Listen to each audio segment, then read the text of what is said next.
Hey everybody, this is Anthony and Courtney, and See, you said this my name. is I did say your name. Say my name, say my name. Okay, scratch that. And action. Action. Take 46.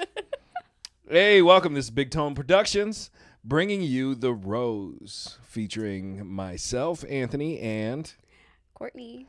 all right, and we are on episode number 4 for us, but it's actually covering episode number, what was it, 6? 6, I think. Yeah.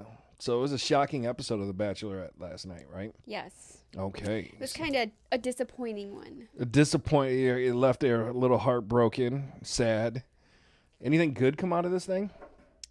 Nope. Okay, good. I think, okay, so with my prediction, I believe that Blake is going to be the one that gets the girl. Yeah, because you cheated. I didn't cheat. She cheated. I didn't cheat. She read some Steve post. No, I didn't cheat. So I think as I watched the last episode, Blake kind of grew on me a little bit. Blake's a cool dude. He is. You know, it's so let's just go through the episode real quick for everybody, and then we'll touch on a couple things. So this episode featured 2 one-on-one dates and a group date. As always. Is that is kind of the thing, isn't it? It is, yes. Interesting. It always is one-on-one, group, one-on-one. Okay. I didn't think they did that back in the day. Maybe I just was not sophisticated enough to understand the strategy of the whole Well, sitch. sometimes they threw in a 2-on-1. So the 2-on-ones, we haven't had that yet. Mm-mm. We really haven't had like the conflict in the house that we needed that. Right. It'd be. I don't wonder if really they're gonna like do that. I don't really like 2-on-1s anyways because she always has to send one home. In a helicopter. Yeah. That's basically. I'd be like, And I yeah, didn't really like that. I left her and got in my helicopter. That's the way I would spin it. They'd be like, Mr. Sharon, did you got dumped on TV last night? Yeah, but I was one really left her and jumped in my helicopter and flew out of there. If you've seen it, you know. But not really your helicopter. Not really my helicopter, or yeah, you know. Anyways, so back to the show. One-on-one. First one-on-one featured Justin. Yep. Okay, what was your thoughts on that? Justin. Oh, okay. I thought that was really needed because when I was putting him in my top 4, I was like, I don't know if it was really true because he was kind of in the background for a while. So I thought that was really needed, and after seeing their one-on-one, I can now, see him being in the top 4. I don't know. Did you feel any like steam or passion coming from those two? Okay, first of all, I thought it was so awkward considering they don't really know each other. This is the first time they've had their one-on-one. This is the first time they've really had any kind of long interaction. Right. And she's throwing him in this wedding scene. And saying, hey, write some vows and how much you love me. Right. And so I'm like, well, that's a little bit right. awkward. Yeah. And then the whole focus of the thing was I think her emotions did not come from Justin. It came from the fact that she was missing her dad. Yeah. Which has come up in every single episode, right? Okay, that has, with her dad passing, that has come up. But what has not come up that she did share with Justin is that was not her real dad. So we got a little bit of, we got layers in this drama. Yeah. Okay. And so she asked the question, am I supposed to allow my biological father back into the picture after not being in the picture? But if he comes in, does he replace the guy who raised me, who is my father, right? Kind of thing. Right. So what are some thoughts for you? Oh, man. Okay. So a little backstory on Courtney's life is that was my life. Really? It was my life, yes. I had a dad that raised me.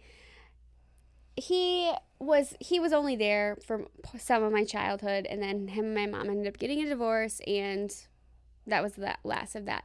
But my grandpa was the one that he pretty much raised me. And I actually didn't meet my bio dad until I don't know how old I was. Um, but it's not, I can understand where she's coming from of that fear of, hey, even though this isn't my real dad, like, I, he was my dad, Right. you know? Um, but at the same time, like, for me, like, I was like, oh, I would really like to know my bio dad and get his side of the story of what happened, and like just give him a chance to sit down and have a Yeah. conversation with him. And that was like the best thing that ever happened to me, because I have, not only do I have a great relationship with him, but now my family has a great relationship, meaning my daughters get their grandpa. Wow. My husband got to meet him, you know, and we see him quite often actually. So you guys have a relationship now. yep. At least you guys And have it's foundation to build on too. Right. And it's not like a father-daughter relationship like Right. most would be, you know, but it's something, and Yeah. it's good for me because then my kids get that grandpa figure where normally they would only get it from my husband's side of the family. Now, I find it interesting because I think everybody has this question in the back of their mind, and they have this drive that they have to answer this question. And the question is simply this: where do I come from? Mm-hmm. And why am I the way I am? Right. And those are questions that can only, I mean, they can be answered in many different ways, but we have this drive to know who our biological parents are. Right. I grew up with my mom, and my dad was out of the picture a lot, and I remember growing up and looking back on that relationship and things and going, okay, why? My mom going, why do you respect your dad who wasn't there, and why do you keep wanting to go hang out with somebody that wasn't there? And Mm-hmm. and looking back, it was just because it filled some sort of void. Right. And I don't know if that's right or not, but I see a lot of young people who have like stepfathers, people that have raised them, and then fathers that are kind of come back into the picture later on, and it's got to feel horrible for the person that, like the stepfather situation, who has spent all the time there, and seeing a relationship being formed and different things, and it's just, I don't know, it's I it's think an it interesting also thing. I think it depends on the step parent though, because I feel like they should want you to have that relationship, whether it's good or bad, because you never know how it's going to end. Right. I feel like, as you know, a step parent should want you to have that relationship with a bio parent. That's the way I look at it, though. And you got to have, I think you got to be very secure, not only in yourself, but in the relationship that you have with that other person. Right. Yes. To be able to go, hey, I'm open for you to go hang out, and just know that I'm here. Right. And that was kind of, my family was, and I mean, there's still tension between my aunt and my grandma and my bio dad. And I'm sure there always will be tension, but they understand that I want that relationship in my kids. I want my kids to have that relationship. Versus you take my mom, on the other hand, I don't have a relationship, and my kids don't have a relationship with, and they have the relationship with my aunt and my grandma. But I think it just all depends on the person, and No, that's interesting. So I have another situation. So I have 5 kids, and kid number 5 is adopted. Mm-hmm. And I think this question is going to pop its head up one day. Yeah. And he'll probably be having a lot of the same conversations that Katie is having now as an adult. And so I don't know. This episode made me think a lot about some of those things. How do I approach that? How would I be open to that and different things. So I feel like adoption, when you adopt somebody, I feel like that might be a different kind of, just because I know my mom was adopted, and my aunt and my grandma are not my blood. right.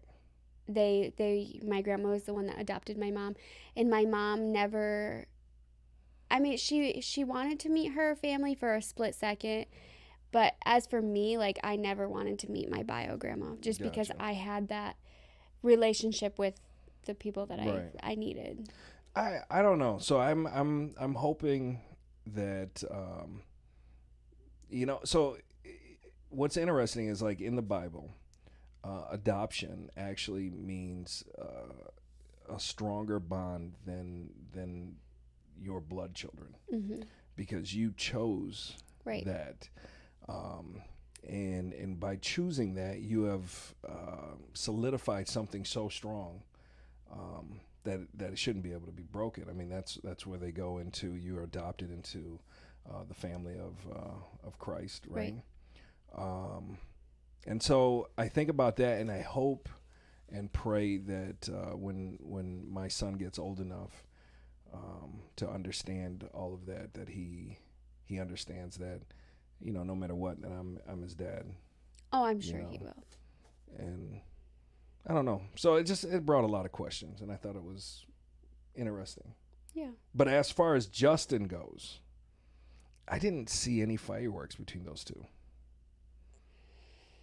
And that's where I was getting at, is, like, I think the passion and the emotion that Katie was feeling wasn't necessarily towards Justin.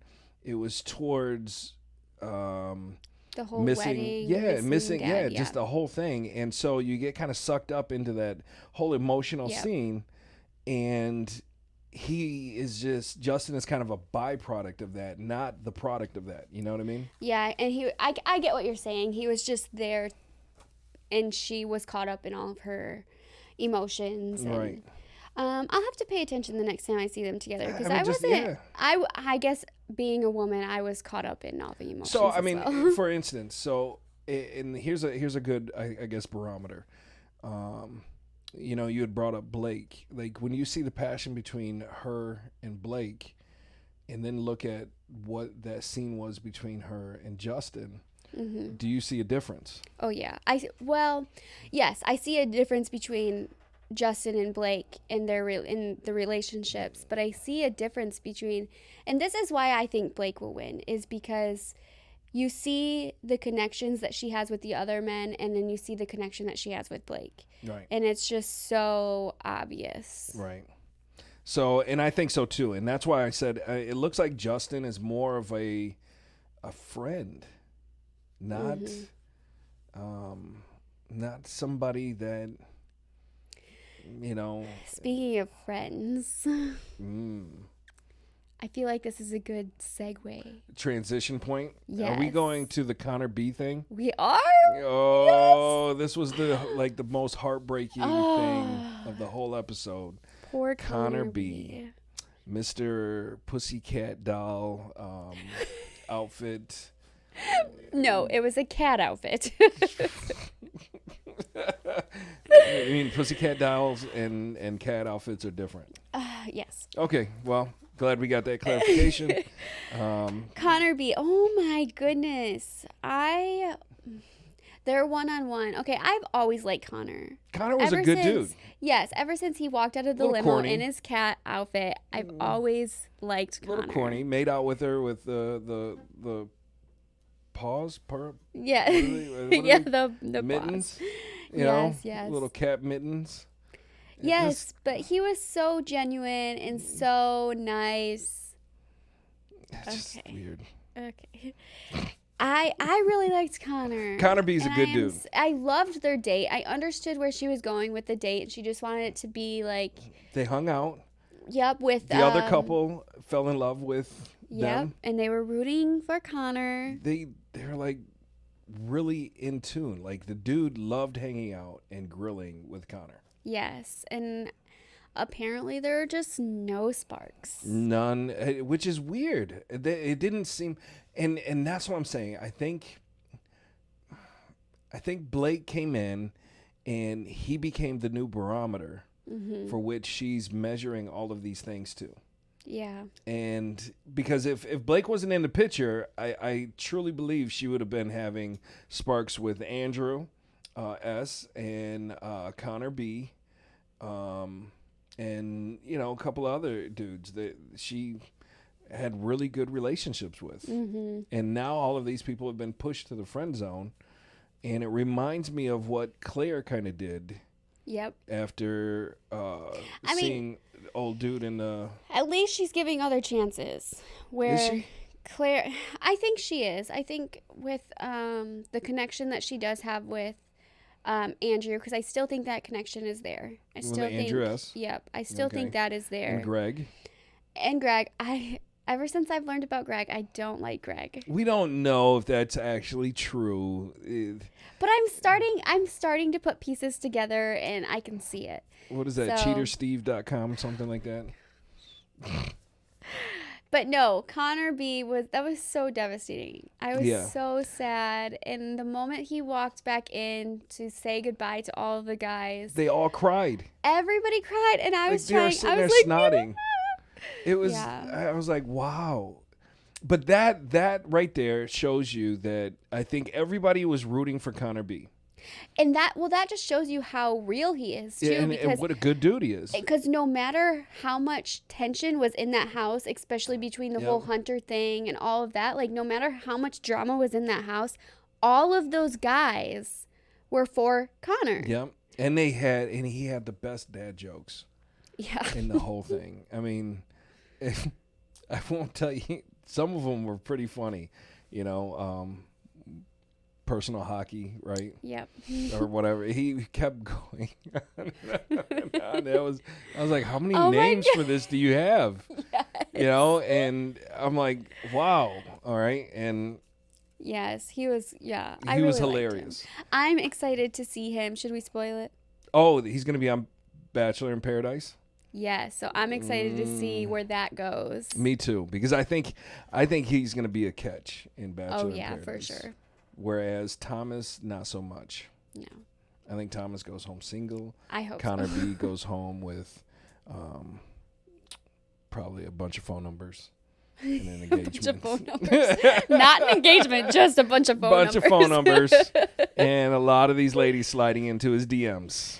Yes. No, I agree. Connor is a very good guy. Connor is... So I think he gave a master class on how to receive a woman, even though he knows bad things are coming or bad news is coming, right? Because I mean, he's dressed up. She comes in her sweatsuit, right? Yes. Obviously, something's wrong. Yes, and that was the part that I was like, oh my gosh, you can just tell that he is a good guy. Right. He knows what's going to happen, but yet he's still sitting here comforting her. Making her a priority. Yes, and I was just like, that right there just shows you how good of a guy he is. There's not a narcissistic bone in this dude's body. Right, and she even said it. She was like, you know, he's such a good guy. I just wish there were... And, you know, so he, I think, disarmed her so much that she was able to be honest with him. Yeah. You know what I mean? And she, one thing that stuck out to me that he said was, hey, I know that this is where this is going. And that broke my heart. And it's okay. Gosh. And it's okay. And then he received her and just laid her head on his shoulder and was like, it's okay. Just breathe. And talk to me. Yeah. We'll get through this. Right. When he was like, I know what's coming. Yep. Just say it. Like, it's fine. Just be honest and it's okay. I have a tremendous amount of respect for this dude. He, like I said, he just gave a master class on how to communicate with people of the opposite sex. I think if he doesn't succeed in Bachelor in Paradise, I think he should be the next Bachelor. Ooh, man, I did not see that one coming. You know, I have to put a pin in that. Is he a dynamic enough personality to be the next Bachelor? Would be the question. He's not shredded. Okay. That's not the typical Bachelor, is what I'm saying. So? No, I agree. But I'm just saying that it would be going against the grain a little bit. Yeah, you're When do they- probably right, but They don't pick the nice guys a lot. yeah, Okay. like Juan Pablo. Yeah, like out of that group, like seriously, the one that I see actually becoming the new Bachelor would probably be James. Yeah, That's the type. I think it will be one of the top 4. So I think it will either be Justin or Andrew. So I don't know. But I would like Connor to stick around, and if he doesn't succeed in Bachelor in Paradise, I would like it if Connor B could be the next Bachelor. Okay, I agree. I think that would be awesome, but you're forgetting a whole nother group of people. And that group is from Tayshia's and Claire's season. And Michelle, because we have Michelle. So, yeah, which we haven't even, that's coming up still. Yeah. So that's a whole nother group of dudes, right? Yeah. Wow, that's too much. So if you're watching this Bachelor, whoever does the Bachelor and Bachelorette shows, please put Connor B as the next Bachelor. You heard it first here. Connor B. Yes. To be the next Bachelor. My vote is for Connor B. So and so I have another thought. You remember the big dude who left on Tayshia's season and then came back and made it to the final 4 or whatever. I don't remember. You don't remember that guy? Mm-mm. It was a hit or miss for Tayshia's season for me. Yeah, but I think that he has an inside track to being the next Bachelor. I think I think he was a guy that was actually on that track, but we'll see. We'll see. My vote is for Connor B. Me too. So, and you mentioned a little bit about this, but we'll come back to the Connor B situation too, because there's something else that I wanted to talk about. But you mentioned a little bit about the challenge that she gave all of the guys. Okay, so should I just go ahead and say it? Go ahead. So, she had mentioned that you have to stop masturbating while in the house. Yep. For as long as you can. For as long as you can. Meaning if it's the whole show. And so I was shocked that that's a problem in a house with a bunch of dudes, right? Yeah. Were you shocked by that too? Yeah, I was like, how does she know? But like, how do they know? Yeah, that was another thing too. Because I mean, they were all like, "Oh, Blake and his long showers." Right. Like Blake, I don't know. Like that seems to me, and I was in the Marine Corps. But they were all open about it. Yeah, like, but they were all like, okay. oh. So listen, I was in the Marine Corps, and we slept in bunks next to each other all throughout the whole thing. Okay, there's no doors on the toilets. The toilets are in just a big open room, and everybody's just in front of everybody. Okay, and we never had that issue in the Marine Corps. But I don't think that the guys are in bunks now. Like I think they're in separate beds. But regardless, like I lived in a thing with a bunch of dudes, right? And this never came up, and so I was shocked that that came up in a house with a bunch of dudes. Like I was just, I don't know. I was shocked, but then I wasn't shocked because guys, from what I have experienced, are so open and honest about so much. So I wasn't that shocked. Maybe it's just, I don't know. Maybe I just look at everybody and see purity. Well, that was the thing. Oh, and did you notice Mike was like, "Oh, that's not going to be an issue for me." I've been sustaining for 30 whatever years, right? I was like, "Oh my gosh, just leave." Yeah. No, I don't know. For some reason, it didn't come off to a shock. I mean, they're all, let's be real here, they're all good-looking guys. Who love themselves. Who love themselves. And she is a beautiful woman. So, I mean, I wasn't surprised. But at the same time, I was, like, taken back because I was like, how does she know? But then she opened up a little bit after that to, I think it was one of the guys where she said, there's been talk. And I'm like, who the heck is talking about another man masturbating on a date? On a date, like what? Could you like that? Just blows my mind.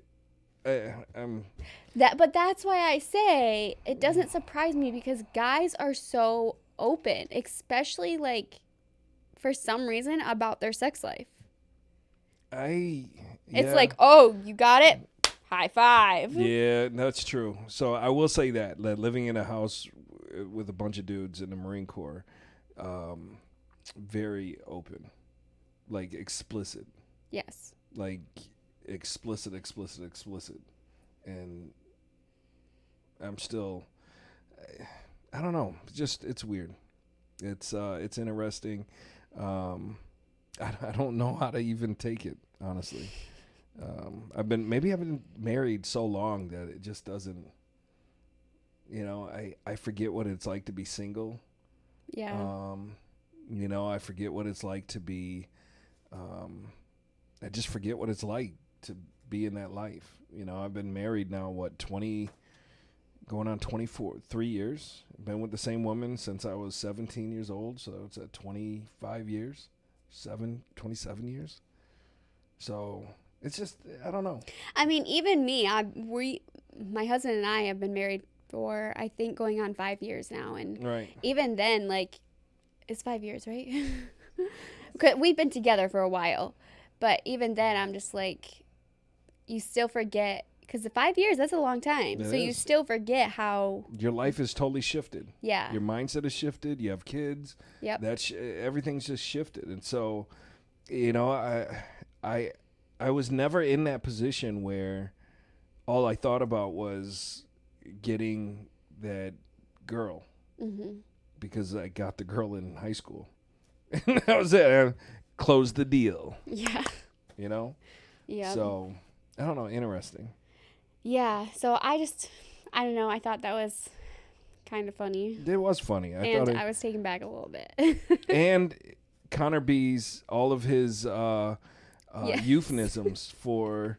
I know. I was like, just come out and say it. He said like 10 different things. They just kept cutting to him saying a new thing. Yes. That I've never heard of. And I was like, that is hilarious. Yep. Yes. Another point for Connor B. Yes. That Connor. dude is amazing. I just can't believe he's gone. Rest in peace, brother. Rest in peace. He's not dead. He's not dead. Okay, so he just left the show. now they've at the end they cut so many dudes. Yeah. Okay. So first of all, Connor leaves. Yep. He goes in. He says goodbye to all of the guys. They're yep. all crying, and then Blake sneaks into her room. yes, and that's the point where I kind of You started liking him more, Started or liking not liking Blake. him more because he's cheating. Blake, you're a cheater, bro. That's where I started to like him more. What is it with women liking the Because- bad boys who like to cheat? According to Anthony, everybody is a cheater. Everybody's a cheater. No, let me tell you why. So, if you put yourself in her position, Mm-hmm. where she just let a really good guy go, and she knew it. She knew she let go a really good guy. She was obviously devastated. Why do women not like the nice guys? I like the nice guy. Did she at first, though? Yes. At first, were you too nice? I was the one that chased after him. Wow. Well, AJ is a good-looking dude. He's a different character. He's a different Anyways, cat. so He said, AJ said he's a bad boy. okay. Yeah. No. Anyways, no. No. He was there to comfort her and to be there for her and to be a support person and just a shoulder to cry on.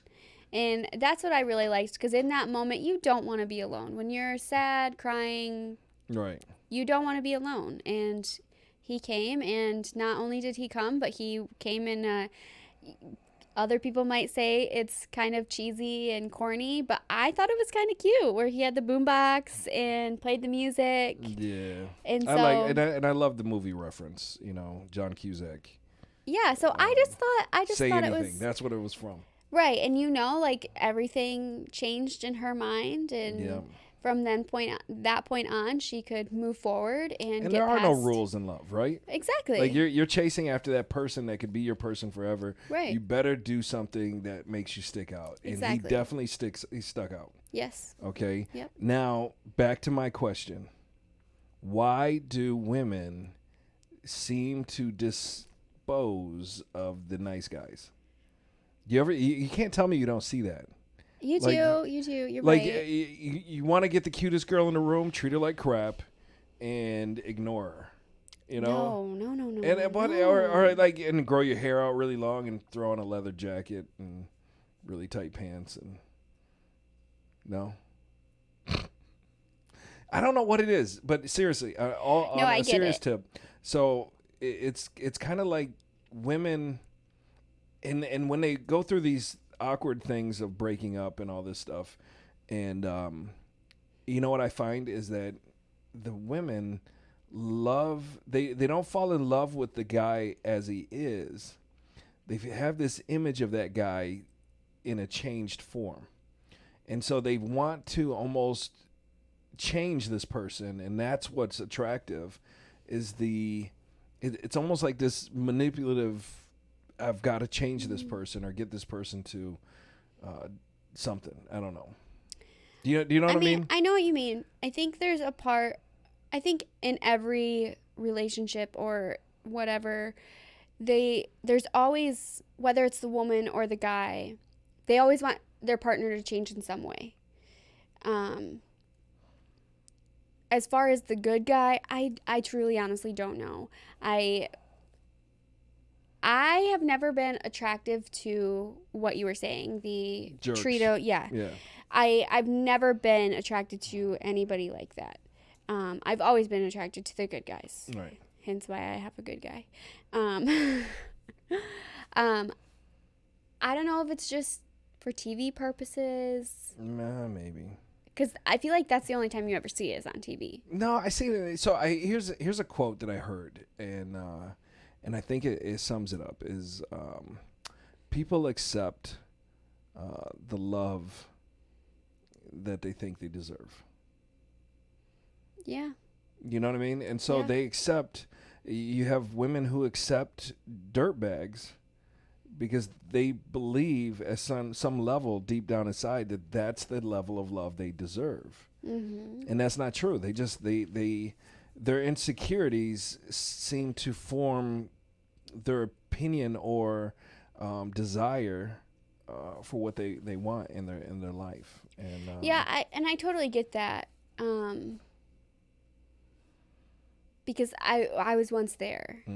You know, so I totally get that, and I'm not gonna lie, like I dated some dirtbags, and I could see that from what you're saying. I never really looked at it like that, but I see that, and then I met that dude, the non-dirtbag. AJ. I mean, sometimes. No, I'm just kidding. You heard it here first. So, anyways, and I think that's enough of that. I mean, here's what I would say to women, because I have a daughter. I've seen my mom going through this as a single mom and different things. And the one thing that I would say is, like, don't settle.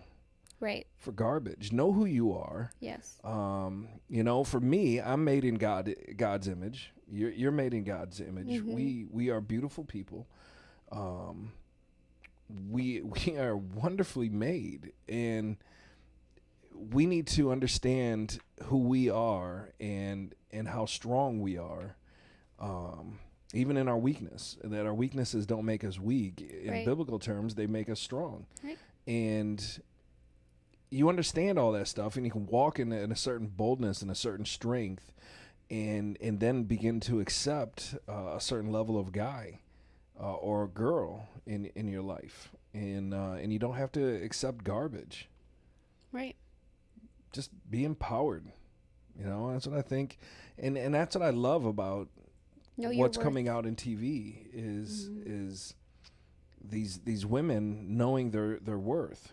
You know, and it's empowering, and it may take some time, but That's what I want my daughter to see out of all this stuff is that she can be empowered, and that she doesn't have to settle for garbage. Yeah. You know what I mean? Anyways, that's my little PSA, right? Public service announcement. Yeah. All right. All these dudes got cut. Yeah, we had 5 guys go home. Right. Were you shocked by any of them that went home? I was actually shocked by all of them that went home. Really? To be honest, yes. So I did not expect. I think his name is Brendan. Okay, so at the very end, she had Justin already got a rose. Yep. And then she only had 6 roses left. Right. And she had 4, 6, 10 guys standing there. Something that needed like that, a rose, yeah. right? Because Connor went home. That's one. Yep. And then 4 more went home. Right. Okay. And so we already knew Andrew S. was going to get a rose. Yeah. Okay. We knew Greg was going to get a rose. And Blake. And we knew Blake definitely was getting a rose. For sure, yeah. Okay. So then we got, and Justin already had one. Okay. Didn't you already say him? Justin, Blake, Andrew. And then who else got a rose? Mike. Yeah, we knew you had to figure Mike was going to get a rose. Really? Yeah, Mike the Virgin, right? Yeah. Oh, and then Mike the widower. Oh, yes. Yeah, so both Mikes, 2 Mikes. Okay, so you figured those 2 were going to get roses. You really thought Mike the Virgin? Did. I mean, she's got a different kind of connection with him. Really? But okay, so let's say we take all of these relationships on a scale of 1 to 10. Okay, Blake's obviously at a 9, 8, 10, 12, Yep. right? Yep. Okay. The rest of these guys are floating between, let's say, 6 and 8 ish, right? Mm-hmm. 5 being, 5, 6, 7 being friend zone. Yeah. 8, 9, 10 being, the spot, right? And then the rest of them, even if they're good guys, there's a lot of people in there that just did not hit any kind of levels, right? Yep. Okay, and so... Okay, but I was surprised. So we have not seen a lot of... What's his name? Is it Brandon or Brendan? Okay, so what we're getting to is the last guy chosen. Yeah. Right? Okay, I knew that was going to come up because that was shocking. Because you had James, Hunter... Aaron... Trey... And Trey. And this guy named Brandon. Yeah. Who was never on any of the things. Like, I don't even know who he is. Right? Okay, but I'm not going to lie. I thought for sure that last rose was going to go to Hunter. No, and then I was gonna knew be it was not mad. going to go to Hunter. I was going to be mad. Hunter's a tool. I thought possibly it was going to go to Aaron. I thought James. You just said you thought Hunter. Okay, yeah, I thought Hunter, but then, the reason I thought Hunter was because I was like, I had my husband in the back of my head and was like, this is rigged, they're going to choose Hunter, like, blah, blah, blah. You're right. So that's why I was thinking Hunter, but, like, really, I thought she was going to choose James. So what was interesting, though, is all of those guys, from at least a public standpoint, would have had more of a reason. They would have been on that scale a lot higher than this Brandon dude, right? Right. Okay. And then all of a sudden, all of them got shipped out, and Brandon, the dude that nobody knows, is staying. So what do we know about this guy? Absolutely nothing. Absolutely nothing. Does he stand a chance? No. He's going to go home next week. I mean, you didn't pick him for the top 6. He wasn't even like in the race. No. And now he's in the top 6. 7. So he's number 7 out of 7. Okay. Definitely going home next week. Is that what you think? Oh, sure, for sure. You don't think there's a shot for him getting in the Final Four? No. Home visit? No. No? I mean, he hasn't even had a one-on-one yet, right? No. So he's going to have a one-on-one next week and get sent home. I think it will be okay. So I think, unfortunately, They're going to have a 2-on-1? No, I think Michael is going to go home because of his son. Oh, I forgot about that. He leaves, doesn't he? He does, yeah. So I think he'll go home, and then she'll send one other guy home, and I think that will be... Do you think Michael will be on Bachelor in Paradise? I don't know. I can't see him being like a complete Mac and going to the beach and asking, "Can I kiss you?" If it's really true that he goes home for his son. I kind of hope not. Yeah. Because then that will make me have a different Opinion? Yeah. Yeah, but he goes home. It's a couple months in between shooting. Yeah, but he still would be gone for a period of time. Okay, Bachelor in Paradise films for a max of 3 weeks.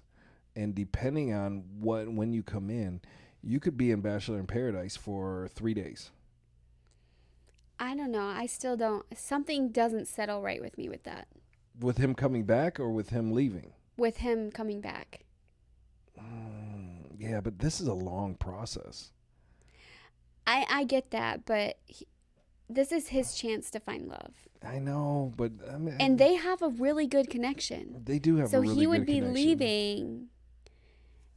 But I don't know. I mean, maybe he's being honest with himself and he sees the connection that she has with Blake. I doubt that. I don't know. These guys are all buddy and. So I think it will be Michael that leaves. Okay.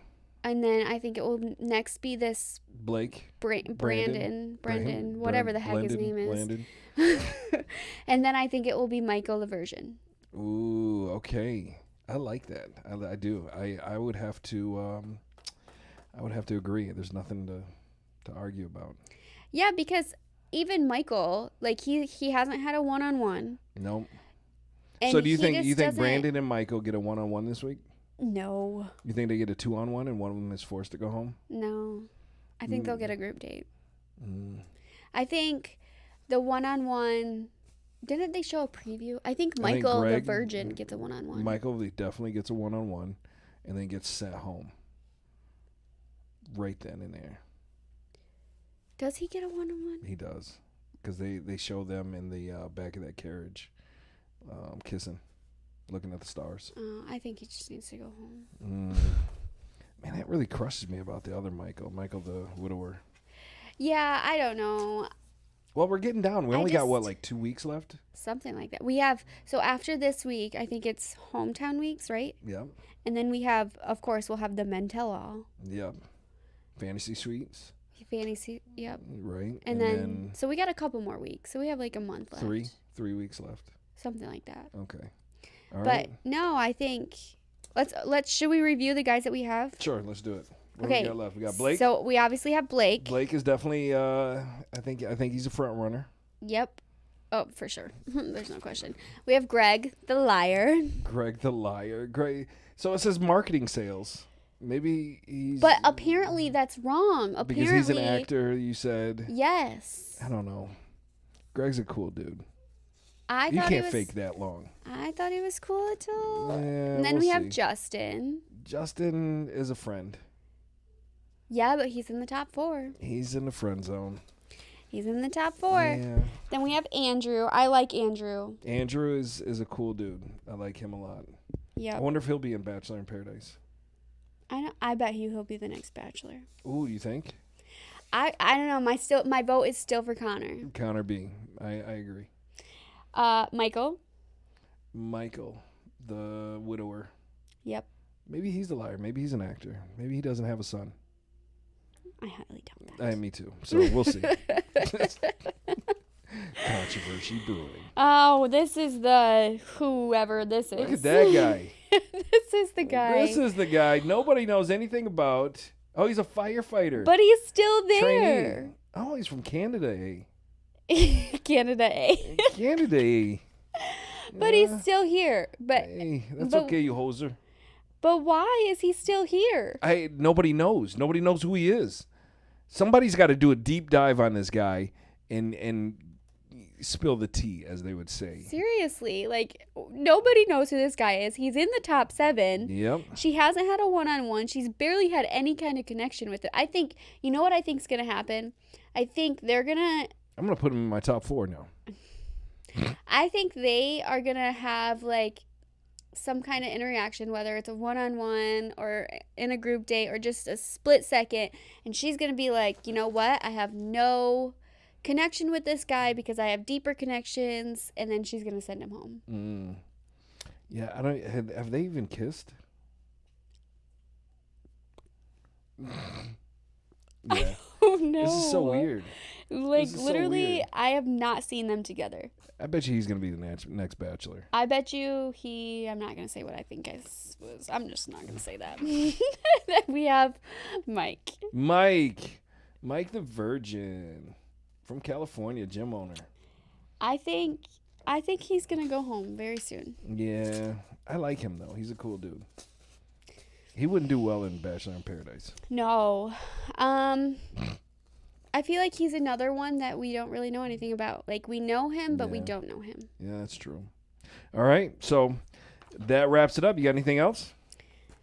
No, that's it. All right. Well, I'm Anthony, and This is Courtney. and we will see you next week for Bye-bye. our review.